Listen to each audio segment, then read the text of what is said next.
a hidden door under a floorboard, a brick chamber that shouldn't exist, and symbols carved into the walls that no schoolhouse in East Tennessee has any business having.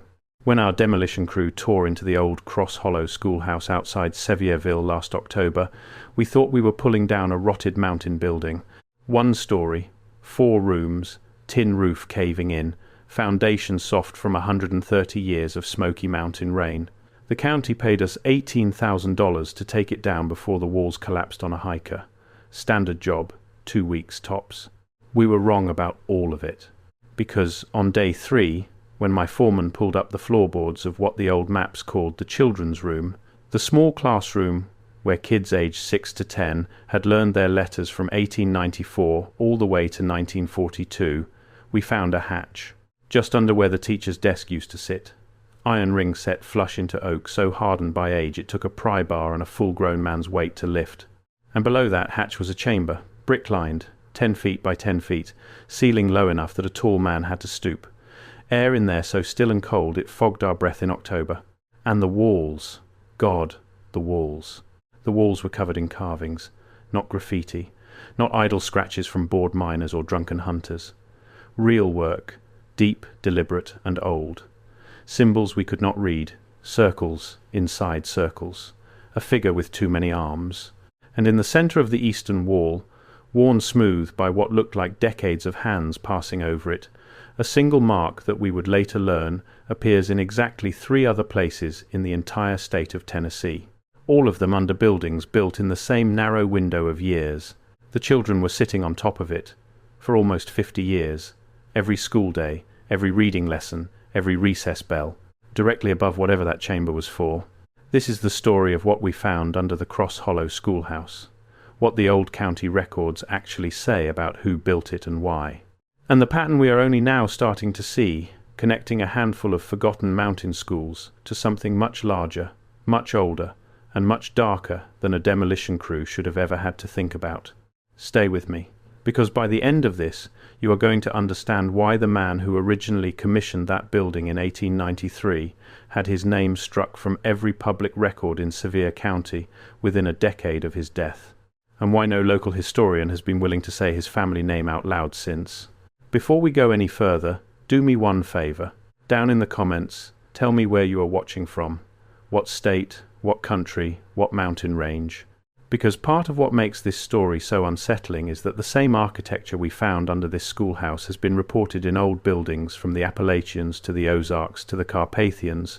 If you know of an old schoolhouse, church, or town hall in your area with a locked cellar nobody talks about, drop it in the comments. I read everyone.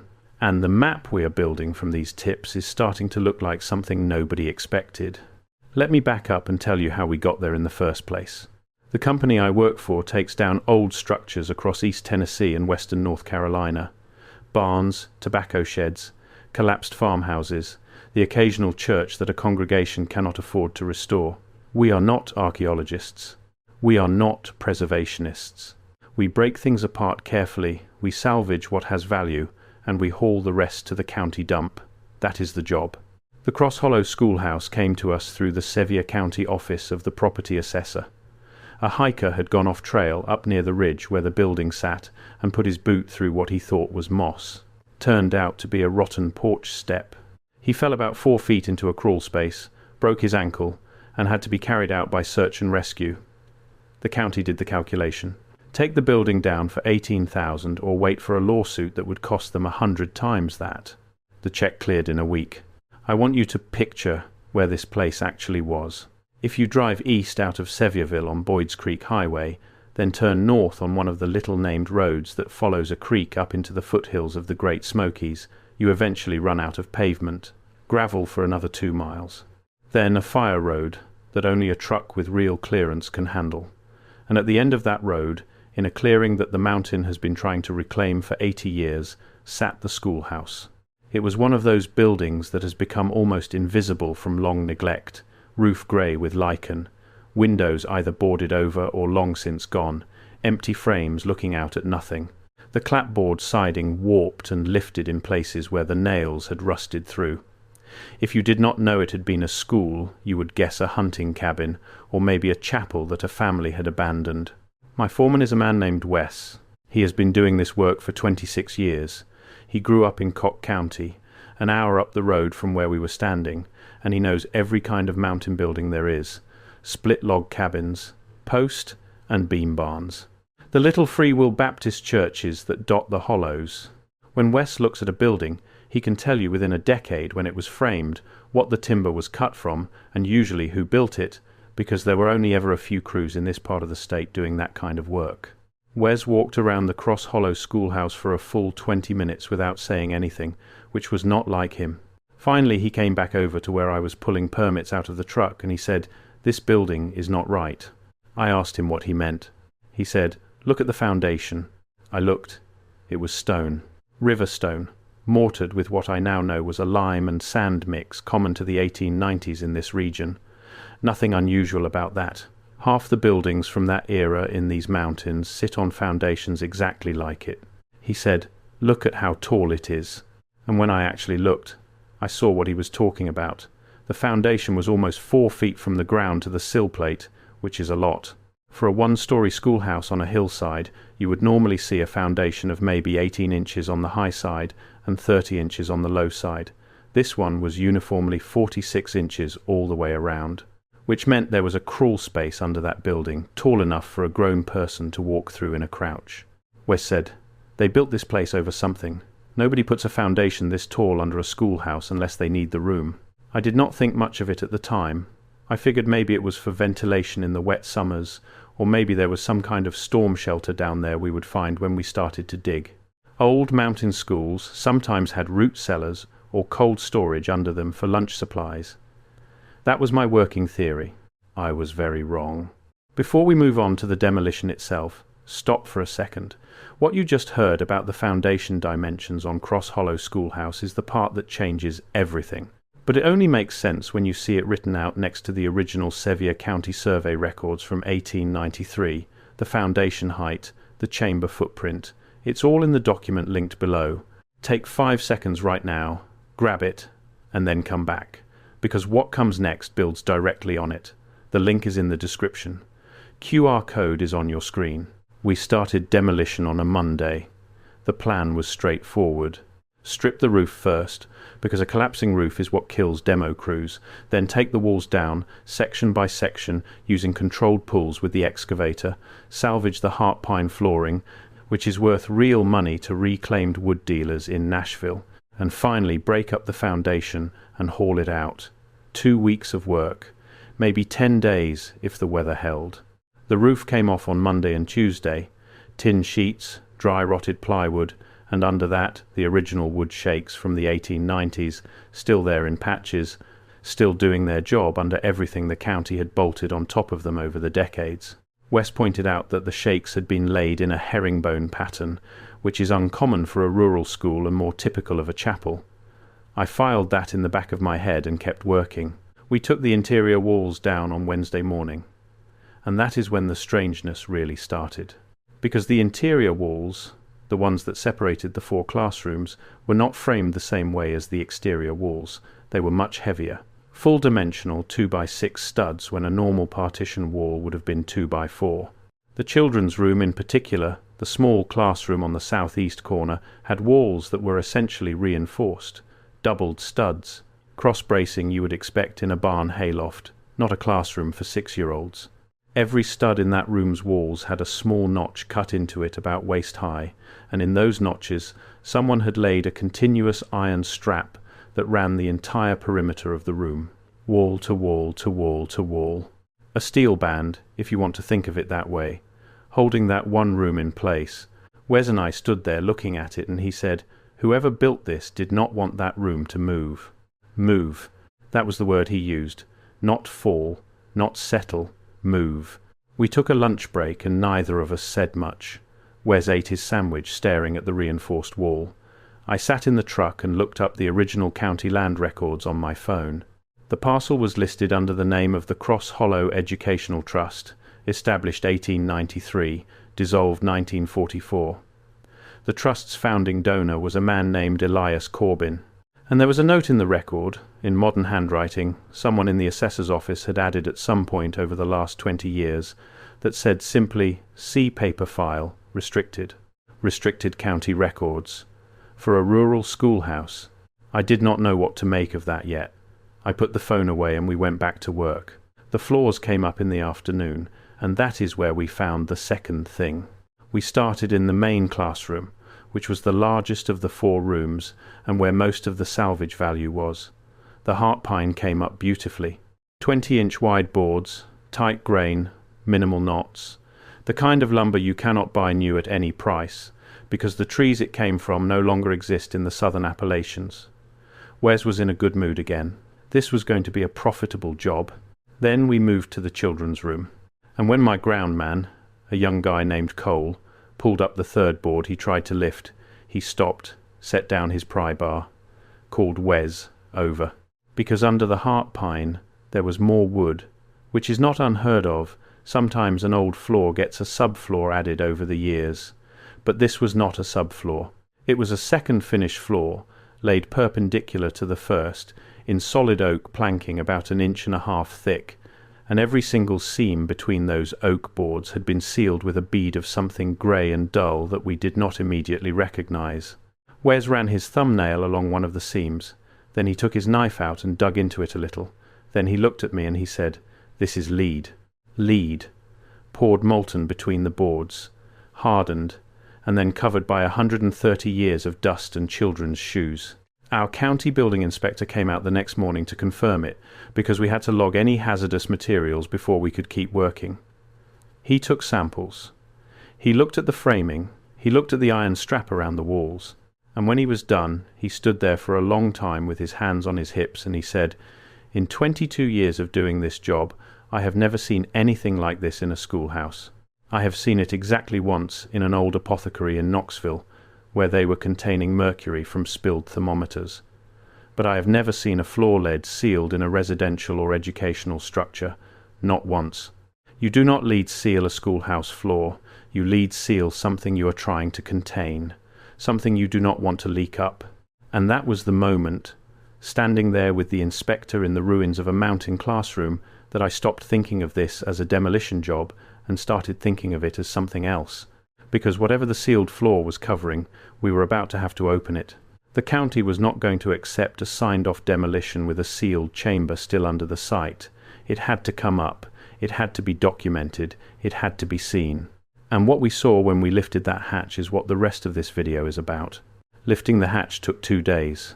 That sounds absurd for a piece of oak roughly 2 feet by 2 feet. But the hatch was not built to open easily. Whoever installed it had wanted it stayed shut. The iron ring in the center was set flush into the wood so tight that we had to chisel the corners of the recess before we could even get a hand purchase on it. The hinges, if you want to call them that, were not hinges in the modern sense. They were forged iron pintles seated into the oak with a lead bushing around each one, the same technique masons use to set anchors into stone, and around the entire perimeter of the hatch someone had laid another bead of molten lead, sealing the hatch itself against the surrounding floor as if it were a lid on a jar of preserves. We had to melt the lead seal off with a small torch, working in short passes so we would not scorch the oak. That took most of one afternoon. Then we had to pry the hatch itself, and even with the seal broken and the pintles freed, that hatch weighed close to 200 pounds because the underside had been backed with a plate of iron the same size as the hatch. Iron on the bottom, oak on the top, lead all the way around. We ended up rigging a chain fall from a crossbeam and hoisting it out that way. And when the hatch came up, cold air came out. I want you to understand what that means, because I did not appreciate it at first. It was mid-October in East Tennessee. Daytime temperatures in the high 60s. Cool but not cold. The air in the chamber that came up out of that hole was measurably colder than the ambient air by about 20 degrees. Wes had a laser thermometer in his truck, and he pointed it down the hole, and we all watched the number settle in the low 40s.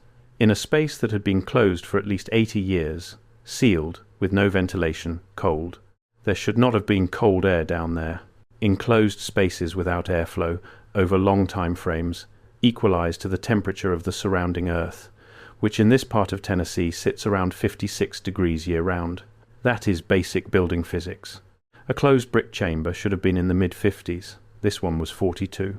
The building inspector, who had come back out to observe the opening because he had never seen anything like it and was, in his own words, curious, took his own readings with his own device. He got the same number. Nobody said anything for a while. We just stood around the open hole in the floor and looked at each other. Cole was the one who volunteered to go down first. He is the youngest on the crew, the smallest, and he had the least trouble fitting through the opening. Wes made him wear a harness clipped to the chain fall in case the floor of the chamber turned out to be soft or in case the air was bad, and Wes rigged a headlamp on him and gave him a two-way radio. We told him, "Look around, describe what you see, do not touch anything, come right back up." Cole went down the ladder we had rigged. 3 rungs, 4 rungs. He was standing on the chamber floor. His voice came up through the radio, quiet, in a way that made every one of us lean closer to the speaker. He said, "Boys, you need to come see this." Wes went down next, then the inspector, then me. We had rigged a work light down there by then, running a heavy cord from the generator at the truck, and by the time I got to the bottom of the ladder, the chamber was fully lit. It was 10 feet by 10 feet, almost exactly square.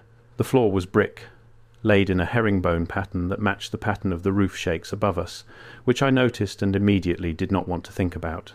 The walls were brick too, but a different kind of brick, handmade, slightly irregular, the colour of old blood. The ceiling was 7 feet high, vaulted, with a keystone at the centre. In the keystone, a small carved symbol I could not read from where I was standing. And on the walls, God, on the walls. I said in the hook that the walls were covered in carvings. Let me be more specific, because the way they were arranged mattered. The eastern wall, the wall facing the direction of the rising sun, was the most heavily carved. Concentric circles occupied the centre of that wall, 6 of them, one inside the next, and inside the innermost circle was a figure, humanoid but not human, too many arms, the head not quite right, larger than it should have been, with what I initially took for a crown but which on closer inspection looked more like something growing out of the top of the head. Antlers, maybe, or branches. The northern wall had text carved into it, not English, not any alphabet I recognized. Long, unbroken lines of characters that looked partly like Cyrillic, partly like Ge'ez, partly like something older that I did not have a name for. Line after line after line, running from floor to ceiling in tight rows.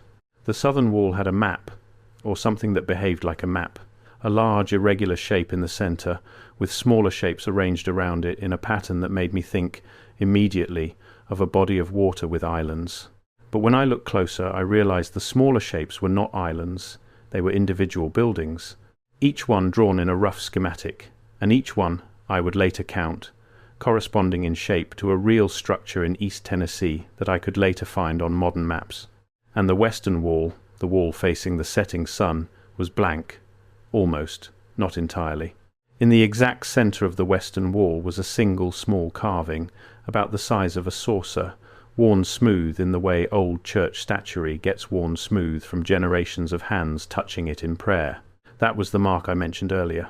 The mark that would turn out to appear in exactly 3 other places in the state of Tennessee, all of them under buildings put up in the same 7-year window between 1890 and 1897. But we did not know any of that yet. At the moment I am describing, the 4 of us were just standing in a cold brick chamber under a demolished schoolhouse in the Smoky Mountains, staring at walls covered in symbols we did not understand, and Cole, who had gone down first and was standing closest to the western wall, said something that has stayed with me ever since. He said, "This place feels used." Nobody laughed, nobody argued, because he was right. That chamber did not feel abandoned. It did not feel like a forgotten storage room or an old root cellar. It felt like a room that had been in use, actively used, until recently. And by recently, I do not mean 1942 when the school closed. I mean recently the way a hunting cabin feels when the hunter has just stepped outside. The children had been sitting above this room for 50 years. And every one of us, standing in that chamber, had the exact same thought at the exact same time, and none of us said it out loud until we were back up top in the daylight. The thought was, what if the children were the reason the room was there? We stopped demolition that day. Called the county. The county called the State Historic Preservation Office. The State Historic Preservation Office called somebody at the University of Tennessee, and by Friday morning of that same week there were 4 different people at the site who were not part of my crew and who were, to put it plainly, not sure whose jurisdiction the chamber fell under. There was a woman from the Tennessee Historical Commission, based in Nashville, a small, serious person in her 50s named Marta, who took a lot of photographs and did not talk much. There was a professor from the anthropology department at UT Knoxville, an older man with white hair named Dr. Halloran, who had done work on Native American sites in the Cherokee National Forest and who had been called in as a general expert on unusual regional structures. There was a representative from the Sevier County Property Assessor's Office, a man named Bill, who mostly wanted to know how long this was going to delay the demolition. And there was, unexpectedly, a Catholic priest, Father Whelan, from a parish in Knoxville, who had been contacted by Dr. Halloran privately, off the books, because the professor had seen the photographs of the eastern wall and had wanted a second set of eyes. I asked Wes about that later, why a priest, and Wes said, "Sometimes when a scholar sees something he cannot explain, he calls somebody whose job is to know what he is looking at." And Wes did not smile when he said it. Dr. Halloran was the one who spent the most time in the chamber. He was down there for 6 hours the first day, taking rubbings of the carvings on charcoal paper, photographing each wall in sections with a scale bar, and speaking into a small recorder in a low voice. When he came up, he sat on the tailgate of my truck and drank a cup of coffee and stared into the middle distance for a long time before he spoke. He said, "Some of this I can identify, some of it I cannot." He walked me through what he thought he was looking at. The text on the northern wall, he said, was not any single language, it was a mixture. Certain characters were unmistakably Old Church Slavonic, a liturgical alphabet that had been used in the Orthodox churches of Eastern Europe from around the 9th century onward. Other characters resembled Ge'ez, the ancient liturgical script of the Ethiopian Orthodox Church, which he said was strange in itself because Ge'ez is genuinely rare in North American historical contexts and essentially unknown in Appalachian folk architecture. And then there were characters he could not identify at all, which he said resembled certain marks found on medieval European charm bowls, but which he was not willing to commit to. The map on the southern wall, Halloran said, was in his opinion a genuine map, and the buildings shown on it were in his opinion genuine buildings, but he was not going to speculate on what buildings until he had a chance to compare the schematics against known structures in the region. He said this in the careful voice of a man who did not want to be quoted saying something he could not defend. The figure on the eastern wall was what he really did not want to discuss. He said it several times. He said, "I am not the right person to speak to about that image." He said, "That image has features that I have seen in exactly 2 other contexts in my career, and neither of those contexts was in North America." He said, "I would like Father Whelan to have a look at that image before I go any further." And the mark on the western wall, the small, worn, smooth mark that had been touched by generations of hands, Halloran had no opinion on at all. He had never seen it before, neither had any of his reference sources. He photographed it and said he would send it to a colleague at the British Museum who specialized in comparative religious iconography, and that was as far as he was willing to go. Father Whelan went down into the chamber on the second day. He was down there for less than 20 minutes. When he came up, he was pale in a way that had nothing to do with the temperature difference between the chamber and the surface. He walked directly to his car without speaking to any of us. He sat in his car for about 10 minutes with the door open and his feet on the ground. Then he came over and he asked to speak with Dr. Halloran alone. The 2 of them stood off to the side of the site for close to an hour. I watched them from a distance. Whelan did most of the talking. Halloran mostly listened and occasionally asked short questions and wrote things down in the small notebook he carried. When they were done, Halloran came back over to me and to Wes and to Bill from the county, and he said, "We need to talk about what happens next." Here is what he told us, and I am going to give it to you as close to his actual words as I can remember them. He said, "The chamber under this schoolhouse is not something I have training to interpret, nor is Father Whelan. What Father Whelan can tell me, and what I am now going to tell you, is that certain features of the imagery in that chamber correspond to a category of European folk practice that the Catholic Church officially considers to be extinct, and that the Orthodox Church is officially considered to be extinct, but that both institutions have quiet internal awareness, has continued in small pockets in remote communities well into the modern era. The imagery, in other words, is old, is European, is religious in nature, and is not the kind of religion that has churches with signs out front. He said, "The specific configuration of this chamber, its position under an educational structure, its containment features, the reinforcement of the room above it, and the wear pattern on the western wall carving, all suggest to Father Whelan that this space was used regularly for a period of years or decades in a specific way.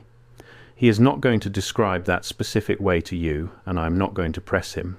He said, "The appropriate next step is that this site should be documented professionally, the imagery should be recorded in situ, the physical material should be tested for age and origin, and the chamber should then be sealed and, in his opinion and mine, left sealed permanently. The county can build over it or fill it in, but it should not be reopened." Bill from the county asked why not. Halloran looked at him for a long moment before he answered. He said, "Because Father Whelan believes, and I am inclined to agree with him on the strength of what I saw in there today, that this chamber was not merely a place where a certain kind of activity happened. He believes it was a place that was made for that activity, and he believes that reopening it after so long may not be a good idea." Nobody said anything to that for a while. Bill from the county eventually said, "We still have to finish the demolition. The county paid for it." Halloran said, "Finish the demolition, but do not disturb the chamber floor. Do not chip the brick. Do not remove the carvings for study without further consultation. Cap it, fill the crawl space with structural concrete, and leave a permanent surveyor's marker on the surface, so that anyone who ever digs here again knows what is under them." That is what we ended up doing. But before we did, I spent 3 more days down in that chamber with a good camera and a notebook, and I recorded everything I could see, and what I learned in those 3 days, from the imagery itself and from the records I started to dig into afterward, is the actual reason I am making this video. The name that kept coming back was Elias Corbin. I mentioned him briefly earlier, the founding donor of the Cross Hollow Educational Trust. When I first pulled up the parcel record on my phone that day at lunch, his name was just a name. By the end of my second week of research, sitting in the reading room of the Sevier County Archives with permission from Bill's office to look at the restricted paper file, Elias Corbin had become the whole story, or as much of the story as anybody in this century is going to be able to reconstruct. Here is what I found. Elias Corbin was born in 1842, according to the census record, in what was then called Panther Creek Township, an unincorporated area that no longer appears on modern maps, but which corresponds roughly to the eastern portion of what is now Sevier County. His father was a millwright originally from the port of Salem in Massachusetts, and his mother, per the marriage record filed in 1841 in Knox County, was from a family in Baltimore whose surname does not appear anywhere else in the Sevier County records before or after her marriage. That is uncommon for the region. Most of the founding families of Sevier County came out of Virginia and the Carolinas, and their surnames repeat across the county records for generations. The mother's family name appears once, on the marriage record, and nowhere else. Elias grew up in the Panther Creek area, was too young to fight in the Civil War, and by his mid-20s was operating a small grist mill on the creek that his father had left him. In 1871, at age 29, he married a woman named Prudence Waite, whose family had come to East Tennessee from a Connecticut town called Salem. Not the famous Salem, a different Salem, which is one of those small details I noted at the time and did not think much about until later. Elias and Prudence had 4 children between 1872 and 1883. 3 of those children died before their 10th birthday. 2 of them died in the same summer of what the county coroner recorded in his cramped hand as fever. That is not unusual for that era in that region. Rural infant mortality was catastrophic. Half the small graveyards in these mountains are half full of tiny stones with lambs carved on top of them. But here is what is unusual, and what caught my attention when I was going through the file. The 3 Corbin children who died all died on the same date, October 29th, different years, same date. I want to be careful with this because coincidence exists.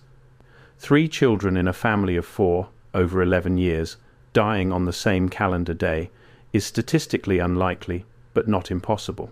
It could be a disease that peaked in that region every October. It could be a family curse of the kind that mountain people used to whisper about. It could be anything, but I noted it because I had been in the chamber, and I remembered that the mark on the eastern wall, the mark on the ceiling keystone, and the small mark on the western wall all incorporated a common motif of 6 pointed stars arranged in a specific way that Dr. Halloran had told me was associated, in the European folk traditions he had been researching, with a particular annual observance. He would not tell me which observance, but he did tell me it fell in late autumn.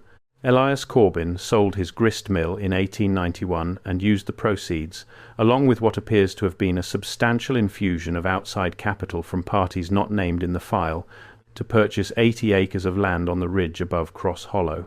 In 1892, he petitioned the county to establish a private educational trust for the benefit of the children of the surrounding hollows, most of whom at that time had no access to any formal schooling.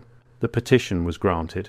Construction of the schoolhouse began in the spring of 1893 and was completed, according to the ledger of a carpenter named Isaac Green, whose account book is preserved in the archive, in November of that same year. Isaac Green's account book is where the story starts to get strange in a different way. Green was the master carpenter on the project. He kept meticulous records of every board of lumber, every keg of nails, every day's wages paid to every workman. His book runs to 42 handwritten pages just for the Cross Hollow Schoolhouse project. And in that book, alongside the standard entries for pine lumber and iron hardware and lime mortar, are entries that do not fit. 2,000 pounds of lead pig, delivered in July of 1893. The invoice notes the lead was sourced from a supplier in Wheeling, West Virginia, and was intended, per Green's own annotation, for floor sealing and hardware setting per mister. Corbin's specification: 2,000 pounds of lead. In a schoolhouse. Green also logged the delivery of what he called special brick, 4,500 units, delivered by wagon from a kiln outside Asheville, North Carolina, whose operator is named in the ledger, but whose kiln does not appear in any surviving business directory of the period. The brick was, per Green's note, intended for the substructure and to be laid according to Mr. Corbin's diagram, provided separately. The diagram is not in the file. Green also logged the wages of a mason named only as F. Ruskin, who was paid a full 10 times the rate of any other labourer on the project for 6 days of work in September of 1893. Ruskin's work, per the ledger, was the carving and finishing of the substructure interior. 6 days, 10 times pay. For the carving of the interior of the substructure, every symbol on those walls, in other words, was carved by one man in 6 days, for a wage that in modern dollars would have been roughly what a specialist consultant charges now. F. Ruskin does not appear in any other record I could find in Sevier County or the surrounding counties. He arrived in September of 1893, did his work, was paid, and left. Where he came from, and where he went, the archive does not say. The schoolhouse opened its doors in January of 1894. The first teacher was Prudence Corbin herself, Elias's wife. She taught the children of the surrounding hollows, without pay, for a period of 11 years, until her death in 1905. Prudence Corbin's cause of death is listed in the county record as consumption. She was 53 years old. She is buried in the small family plot behind where the schoolhouse used to stand. Her headstone, which is still there, does not have her death date carved on it, only her birth date and her name, and beneath her name a single small symbol, the same symbol that is worn smooth into the western wall of the chamber below the classroom where she taught the children for 11 years. Prudence Corbin's death did not end the school. Elias himself took over the teaching of the youngest children for the next 3 years, until he too died in 1908 of what the county record calls apoplexy, which was the term at the time for what we would now call a stroke. He was 66 years old. But the school continued. That was the part that surprised me. When both founders were dead, when the Corbins had no surviving heirs because their 3 children were buried behind the schoolhouse and the 4th had moved to Chicago and cut ties, the school kept operating. It was funded, per the ledgers I could find, by a series of trustees who lived out of state and who communicated with the local administration through letters and periodic bank drafts. The trustees' names appear in the county record. I looked up each of them. 3 of the 4 trustees lived in Baltimore. The 4th lived in a town outside Boston. All 4 of them shared surnames with families that had appeared once in the Corbin family records and never appeared again. Prudence's mother's family from Baltimore. Elias's mother's family, whose surname had appeared exactly 1 time on a marriage record. The trustees were, in other words, extended family. A quiet network of relatives in northeastern cities who paid to keep a small rural schoolhouse running in a remote Tennessee hollow for 36 years after the founders were dead. Nobody in Sevier County ever met any of the trustees. Their letters were signed, their bank drafts cleared, the school stayed open. Now here is the part that will make you sit up. Between 1909, the year after Elias died, and 1942, the year the school closed permanently, the Cross Hollow Schoolhouse enrolled a total of 147 children. I have the names. They are in the school ledger, which is preserved in the county archive. Of those 147 children, 19 died before the age of 12, while enrolled at the school or within 1 year of leaving it. 19 out of 147, roughly 13%. Child mortality rates in rural East Tennessee in that era, per the state health department records I cross-referenced, ran between 4 and 6% for the same age bracket. So the Cross Hollow Schoolhouse ran, over its operating life, at a child death rate roughly 2.5 to 3 times the regional average. The county coroner recorded causes of death for most of them: fever, consumption, accident, drowning.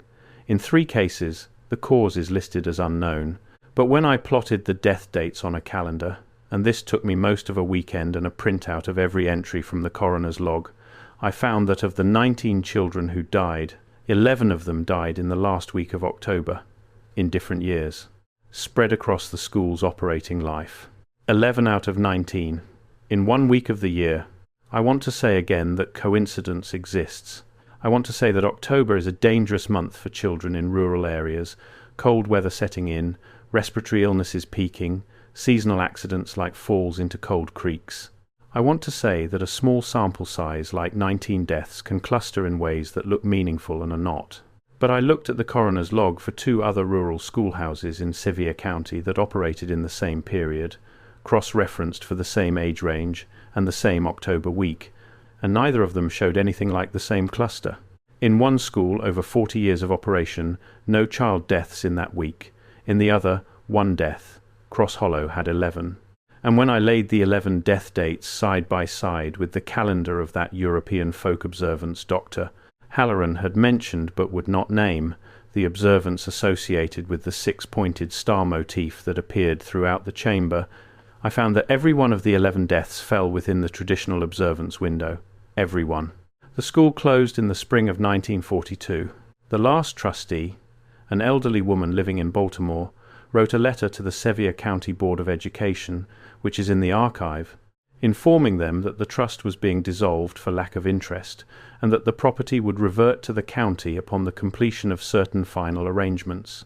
The letter is polite and administrative. It gives no reason for the dissolution beyond the phrase lack of interest, but the timing is worth noting. The letter was dated April of 1942, and in the news section of the local paper, the Sevier County Herald, for the week preceding that letter, there is a small unheadlined story on page 4 that reports the following. A child named Ada Boone, age 7, enrolled at the Cross Hollow School, had gone missing on a Wednesday afternoon in late March. She had left the school at the usual dismissal time and had not returned home. Her body was found by a search party 3 days later in the woods behind the schoolhouse, about a quarter mile from the building. The county coroner's report, filed the following week, listed her cause of death as exposure. She had, according to the report, become disoriented and had lain down in the woods and had died of the cold overnight. Ada Boone was 7 years old. She was found in March, not October, nowhere near the observance window, and her death is the only child death from Cross Hollow that ended up in the local paper. The 11 October deaths across the previous decades were logged in the coroner's book and no further. 2 weeks after Ada Boone's death was reported in the paper, the trustee in Baltimore wrote the letter dissolving the trust. I do not know what to make of that. I am telling you what the records say. The school closed in April of 1942. The building was locked. The furniture was left inside. The trustees never inspected the property.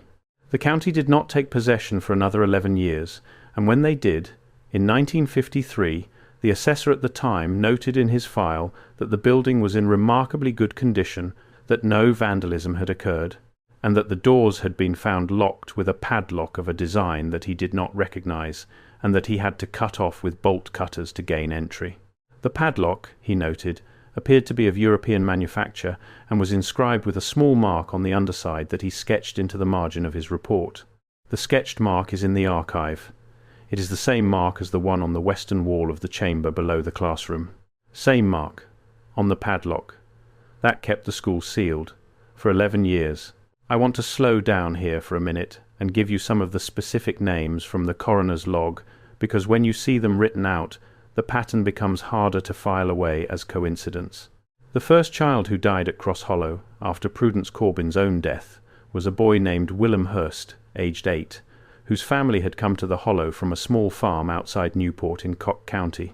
Willem died on October 29th, 1907. Cause of death, per the coroner, was cerebral hemorrhage of unknown origin. He had been in school that morning. He had walked home in the afternoon complaining of a headache. By evening he was unconscious.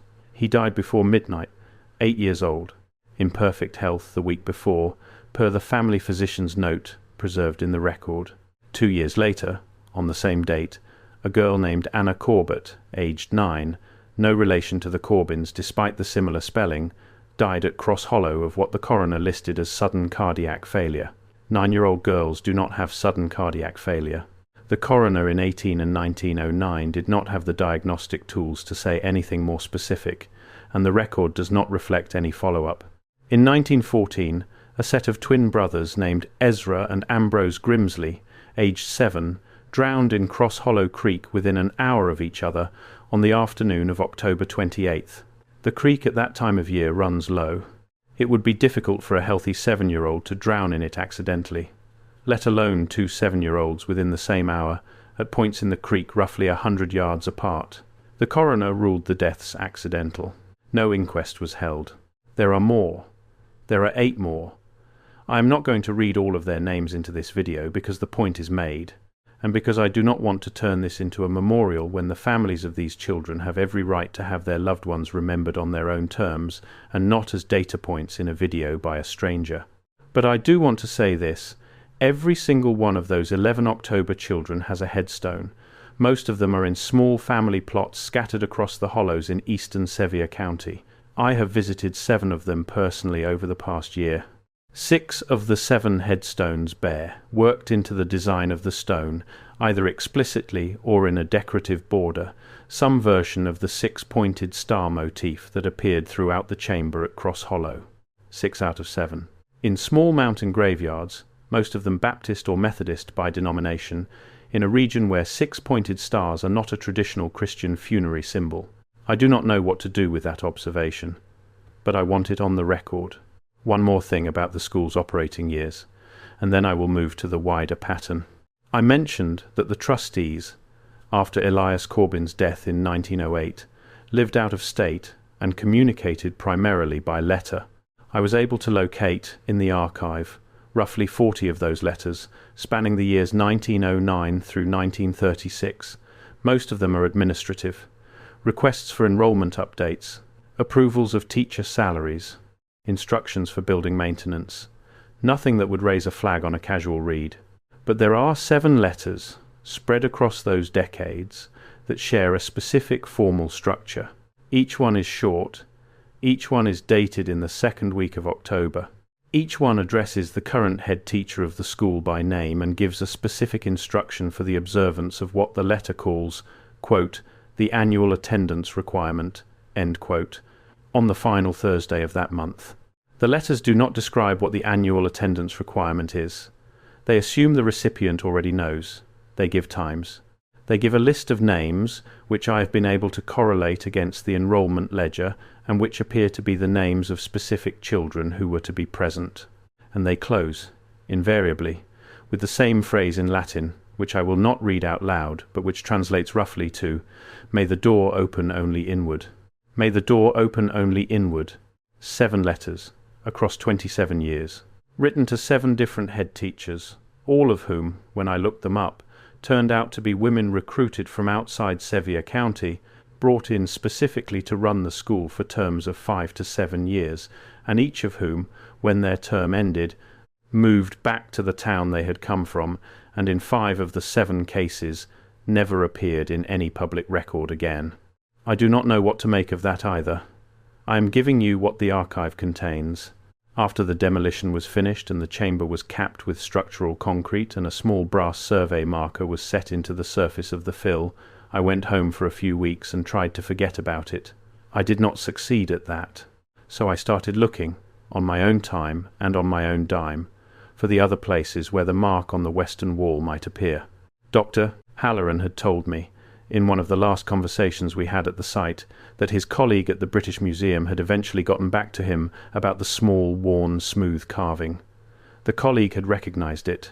She had catalogued it decades earlier from a series of examples found in the crypts of a specific type of medieval Bohemian church, and she had noted, in her cataloguing, that a small number of similar examples had been reported in the American South by a Smithsonian researcher in the 1950s.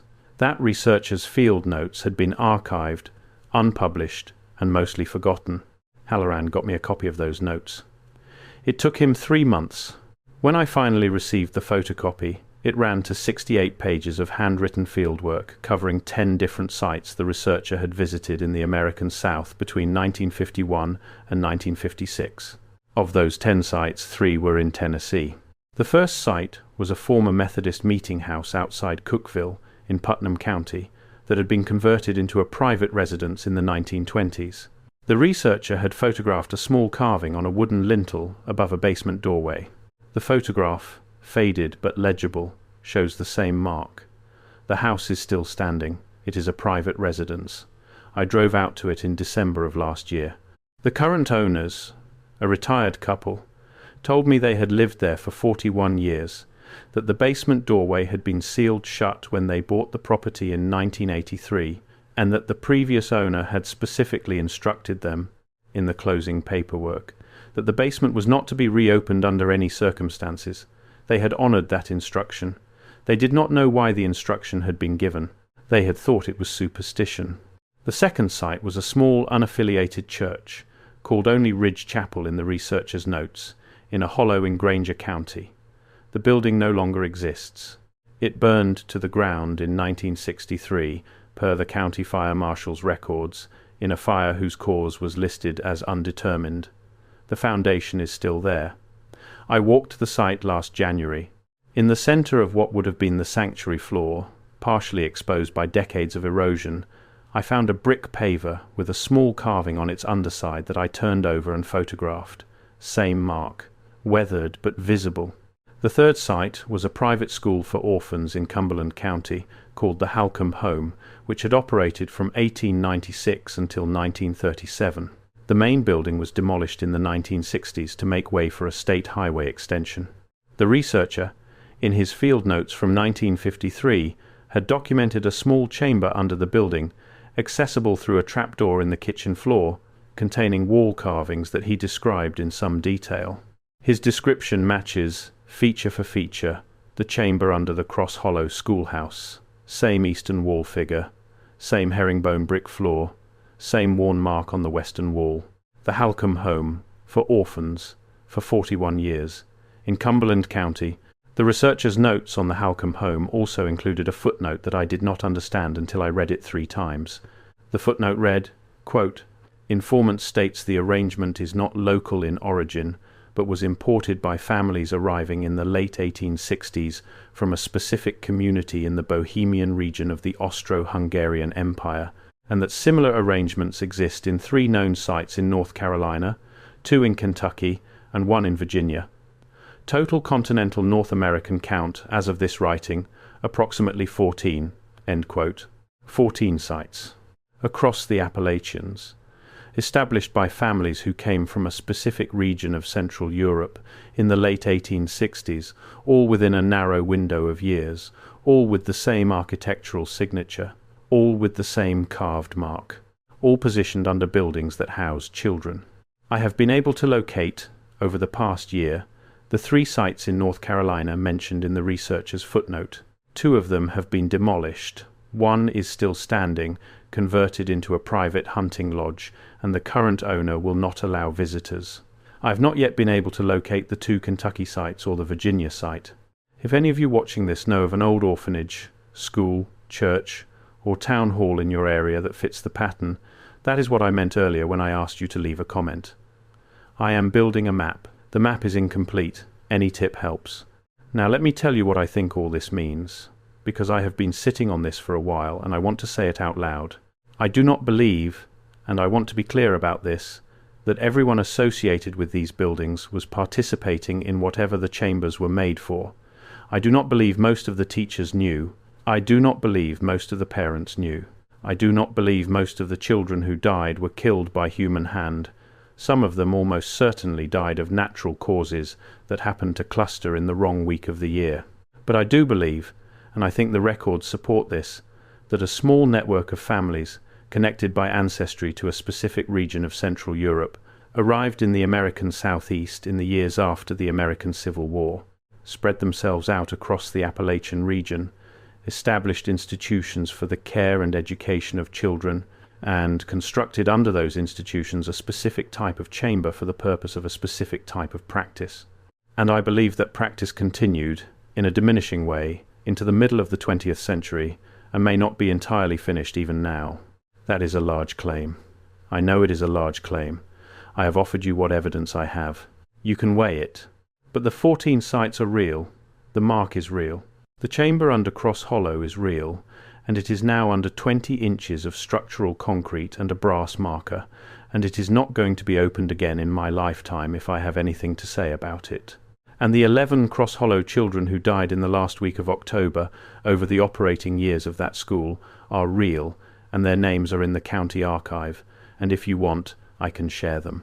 But there is one more piece to this, and it is the piece that connects all of it to the larger question of what these mountains actually are, and who was here before we arrived, and why the maps we grew up looking at may be showing us a version of the world that has been carefully edited. That piece is what the map on the southern wall of the chamber was actually showing. Let me tell you a little more about the Smithsonian researcher who compiled those field notes in the 1950s, because the story of the notes themselves is part of what makes this whole situation harder to dismiss. The researcher was a woman named Helena Marsh. She was a folklorist by training, based out of the Bureau of American Ethnology Division of the Smithsonian, and she had been assigned in the late 1940s to a general project on immigrant folk practices in the American South. She had specialized in the German and Central European communities of the Appalachian and Ozark regions. Her fieldwork was thorough, her handwriting was precise, and her reputation among her colleagues, per what Dr. Halloran was able to tell me from the internal correspondence he pulled, was that of a serious researcher who did not sensationalize. Her 68 pages of notes on the 14 sites were compiled between 1951 and 1956. She visited each site personally. She photographed extensively. She interviewed local informants where they would talk to her, which was not often. And she filed a preliminary report to her department in the summer of 1957. The preliminary report was never approved for publication. It was, according to the internal correspondence, quote, held for further review, end quote. In 1958, Helena Marsh was reassigned to a project on Basque sheep herding communities in the western United States. In 1960, she resigned from the Smithsonian without stated reason. She died in 1971 in a nursing home in Silver Spring, Maryland. Her personal papers were donated to the American Folklife Center at the Library of Congress. Her Cross Hollow and related field work was not among the donated papers. Only the raw field notes remained in a Smithsonian archive box, uncatalogued, until Dr. Halloran's colleague at the British Museum flagged the reference and Halloran was able to pull them. The preliminary report itself, the one that was held for further review in 1957, has never been located. Halloran believes it was destroyed. He does not have evidence for that belief. But he told me that in his experience, when a mid-20th century federal researcher compiles a report on a sensitive folk topic and the report simply disappears, the most likely explanation is that somebody at the institution made a quiet decision that the report should not exist. I mention all of this because when you are trying to build a public record of something that has been kept quiet for a very long time, the pattern of what has been suppressed is itself part of the evidence. Helena Marsh visited 14 sites. She wrote a report. The report disappeared. Her notes survived by accident in an uncatalogued box for 70 years, until a scholar in London happened to recognize a symbol and mention it to a professor in Tennessee, who happened to have been called to consult on a demolition that had exposed a chamber that matched, in every particular, one of the sites Marsh had described. If any one of those coincidences had not occurred, we would not be having this conversation. I do not know how many other Helena Marshes there have been over the past century who filed reports on things they had seen in remote corners of this country, and whose reports were quietly held for further review and quietly forgotten. But I suspect there have been more than a few, and I suspect the pattern I am describing to you now is not the only pattern in the archives waiting for the right combination of accidents to bring it out. The map on the southern wall of the chamber, remember, showed a large irregular shape in the centre, with smaller shapes arranged around it that I said reminded me of a body of water with islands.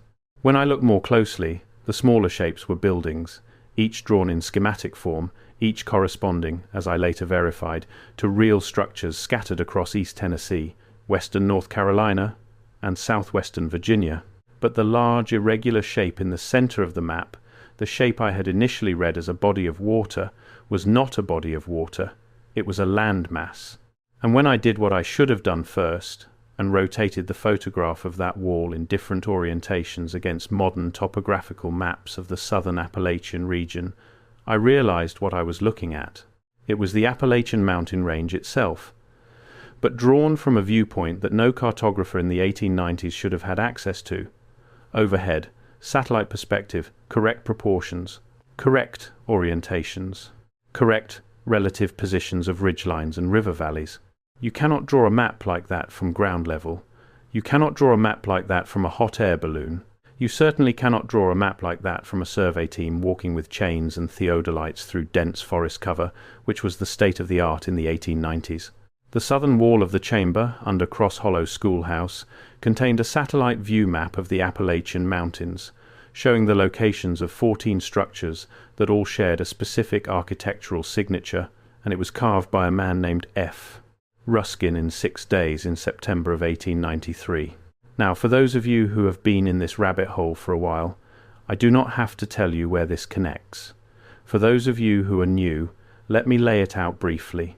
There is a school of thought, sometimes called Tartaria studies, sometimes called mudflood research, sometimes called alternative Appalachian history, that argues the following: that the Appalachian region, and indeed much of the continental interior of North America, was not empty prior to European colonization in the way our official histories describe, that there existed here, and in similar regions across Eurasia, an older civilization or network of civilizations whose infrastructure, architecture, and geographic knowledge substantially exceeded what the accepted historical record allows, that this older presence was, for reasons that are debated within the community, buried, erased, overwritten, or otherwise removed from mainstream awareness sometime in the 1800s, and that traces of it can still be found, if you know where to look, in the form of anachronistic architecture, out-of-place artifacts, geographic anomalies, and small closed communities that preserve, through inherited practice, knowledge that predates the erasure. I am not asking you to accept this framework wholesale. I am telling you that I did not accept it either before Cross Hollow. I was a demolition contractor.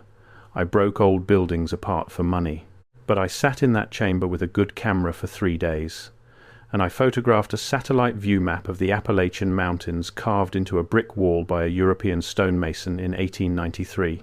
And I do not have another framework that explains it. Let me tell you what else the map showed. because I did not mention this earlier, and it matters. The map on the southern wall showed the 14 structures, but the map also showed something else. Overlaid on the mountain range, in a slightly deeper carving than the buildings, was a network of lines connecting the 14 sites to each other and to other points that did not correspond to any building I could identify.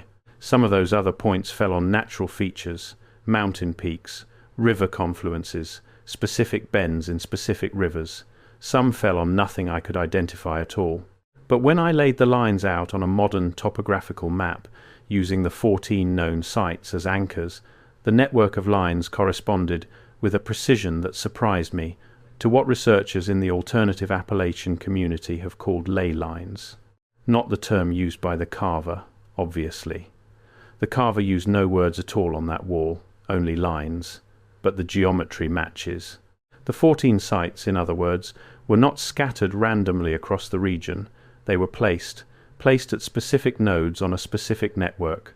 And if you accept the premise that they were placed by families who imported an inherited practice from Central Europe in the 1860s, then the question becomes, how did those families know where to place them? What survey work did they have access to? What older maps were they working from? There is a Bohemian folk tradition, which I looked up after Dr. Halloran mentioned the Bohemian connection, that speaks of certain places in the world being, quote, thin, end quote. Thin in the sense that the barrier between the ordinary world and whatever lies beyond it is more permeable in those places than in others. The tradition holds that these thin places can be identified by certain geographic markers, and that in pre-modern Europe there existed specialists who could identify them and who travelled to mark them and, in some cases, to build small structures on them for the performance of specific observances at specific times of year. The Cross Hollow Schoolhouse sat, according to the map on the southern wall, at one such node. The Halcombe Home for Orphans sat at another. The Methodist Meeting House outside Cookville, the Ridge Chapel in Granger County, all 14 sites laid out on the network like beads on a string, and the observances performed at those sites, per the folk tradition, per what Father Whelan was willing to hint at without stating outright, involved children, not because children were being harmed, in the crude sense that a modern reader would immediately assume, but because in the folk tradition, children under a certain age were understood to be, quote, more porous, end quote, more able to serve as a kind of conduit at a thin place at the right time of year. I do not know what was actually happening in that chamber under the classroom in Cross Hollow at the end of October each year between 1894 and 1942. I have my suspicions. Father Whelan clearly had his suspicions, and clearly did not want to share them out loud. Dr. Halloran had his suspicions and stayed academic about it. What I know is that 11 children died in that same week of the year, more than would have been expected by natural causes alone. What I know is that the building was structurally reinforced to contain something. What I know is that the chamber below the classroom was lead sealed, carved with symbols that predate the American continent, and used regularly for close to 50 years by unknown persons under the direction of a family with quiet connections to a network of similar sites across the Appalachians. What I know is that the mountain that building sat on was, according to the map on the southern wall, a specific kind of place, a thin place, one of at least 14 such places in this region alone. And what I have been asking myself, ever since the concrete truck poured the seal on that chamber last October, is whether there are other places I am walking over every day, in these mountains where I have lived my entire life, that were once used the same way, and what, exactly, was being contacted at them. That is the question I do not have the answer to. That is the question this whole story leads to. And that is the question that, if my map keeps filling in with tips from viewers like the ones I am asking you to leave, I may eventually have some sense of, let me tell you what happened after the concrete was poured. We finished the demolition on a Friday in late November. The last of the salvage lumber went into a semi-trailer bound for a reclaimed wood buyer outside Nashville. The last of the foundation stone was hauled to the county aggregate yard. The crawl space was filled with structural concrete pumped from a truck that had to make 3 trips up the fire road because of the distance from the mixer. The brass survey marker was set into the surface of the fill by a licensed surveyor from Knoxville at coordinates that are recorded in the county assessor's file and in a separate file that Dr. Halloran keeps in his office at the university. I want to describe one small thing that happened on that last Friday, because it has bothered me since, and because I think it belongs in the record of this story. We were pumping the concrete. The chamber below had been filled first, up to the level of what had been the chamber ceiling, and then the crawl space above it was being filled level with what had been the ground level of the demolished building. Cole was operating the pump line at the surface. Wes was standing beside him, watching the level rise. I was at the truck, coordinating with the driver. Cole said, "Hey Wes, does it feel warmer over here?" Wes said, "No." Cole said, "Feels warmer to me." Wes stepped over to where Cole was standing and put his hand out over the open pit where the pump line was going down. He held his hand there for a long moment. Then he took his laser thermometer out of his pocket and pointed it down into the pit and read the temperature. The temperature of the surface of the concrete, as it was being poured, was 97 degrees Fahrenheit.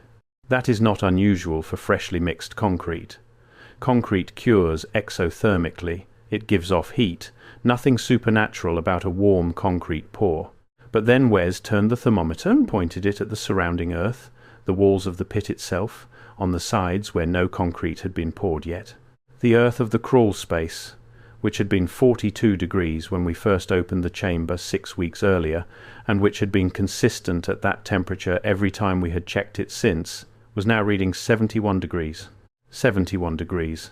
In a hole in the ground in November in East Tennessee, in earth that had been 42 degrees an hour earlier. Wes did not say anything.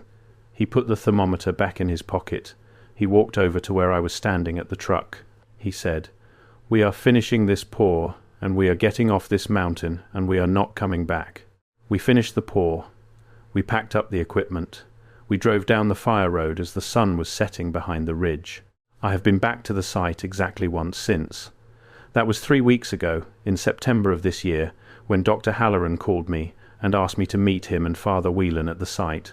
The three of us drove up in Halloran's truck. It was a warm afternoon. There is nothing there anymore.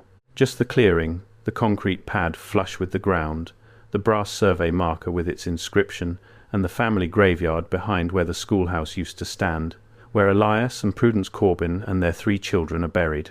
Father Whelan stood at the concrete pad for a long time. He said a short prayer in Latin that I did not follow. He sprinkled water from a small flask onto the concrete and onto the earth around it. Halloran stood beside him with his head down. I stood a little way off, because I did not want to intrude on whatever this was. When Whelan was done, he walked over to me. He said, "Most of the time in this work I am called after the fact, and the containment is already broken, and there is not much I can do." He said, "In this case you all did the containment yourselves, before you knew what you were containing, and the concrete is doing what it needs to do." He said, "Do not come back here. Do not encourage others to come here. And if anyone approaches you about acquiring this parcel from the county, let me know." That last part I found strange enough that I asked him about it. Why would anyone approach me about acquiring the parcel? It is county land. It is a demolished school site on a fire road. There is no development potential. Whelan looked at me for a moment before he answered. He said, "The network of families we discussed does not simply lose interest in a site when a building comes down. Some of them will consider this site, if they become aware of it, to be a site of active importance. If any of them make an inquiry, I want to know. That is all. I have not, so far, been approached by anyone about the parcel. The county has not, so far, entertained any offers on it, per Bill, who I check in with occasionally. But there is one thing I have noticed, since we finished the demolition, that I do not know what to do with, and which I will mention here and let you weigh for yourselves.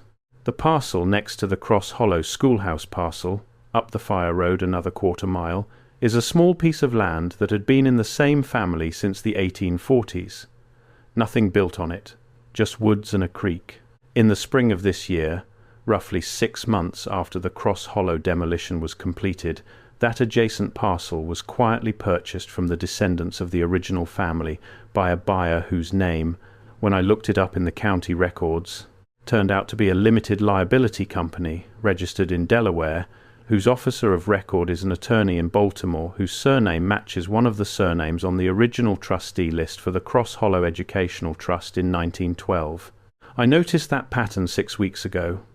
I have not decided yet what, if anything, to do about it. I have told Halloran. I have told Whelan. Both of them told me to wait and watch and not to approach the buyers directly. I am telling you now because I have thought a lot about what my responsibility here actually is. I am a demolition contractor. I am not an investigator. I am not a priest. I am not a professor. I am a man who took a job and ended up with more than he bargained for.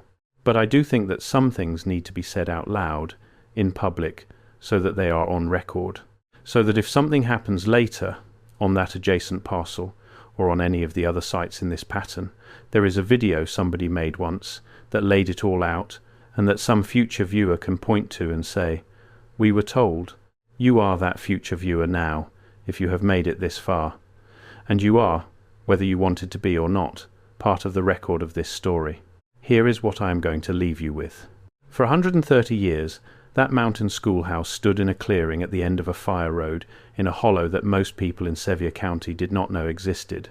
Children walked into it every morning for almost 50 of those years. They learned their letters. They learned their numbers. They ate their lunches on those heart pine floors. And directly under their feet, 6 inches of oak and a poured lead seal away, sat a chamber that had been built for a purpose that nobody in the modern world is willing to name out loud. 19 of those children died before the age of 12. 11 of them in the same week of the same month, across the decades. Their names are in a book in the county archive in Sevierville. If you go, you can read them. Nobody will stop you. The chamber is sealed now. The building is gone. The mark on the western wall is under 1.5 feet of structural concrete, and it is not, if I have anything to say about it, ever going to be touched by a human hand again. But the 14 sites are still out there. Most of them still standing. Most of them still in use as something. Houses, hunting lodges, churches, town buildings. And the network of families that built them is, based on the parcel purchase next door to the Cross Hollow site, still active, still watching. Still, apparently, working. I do not know what happens next. I do not know if the buyers next door will build anything. I do not know if the pattern I have described continues in ways I have not been able to trace. What I know is that I did the job I was paid to do, and I did it as carefully as I could once I understood what I was dealing with, and I am telling you what I found so that it is on the record. If you know of an old schoolhouse, church, orphanage, or town building in your area with a locked cellar, a suspiciously tall foundation, or a family history that nobody in town likes to talk about, tell me in the comments. I read them all. The map is filling in slowly. I will make another video when it fills in enough to matter. Take care of yourselves out there. Watch what you walk over. And if you find yourself in a very old building, in a very quiet room, and the air feels colder than it ought to, trust that feeling. It is telling you something true. I will see you in the next one.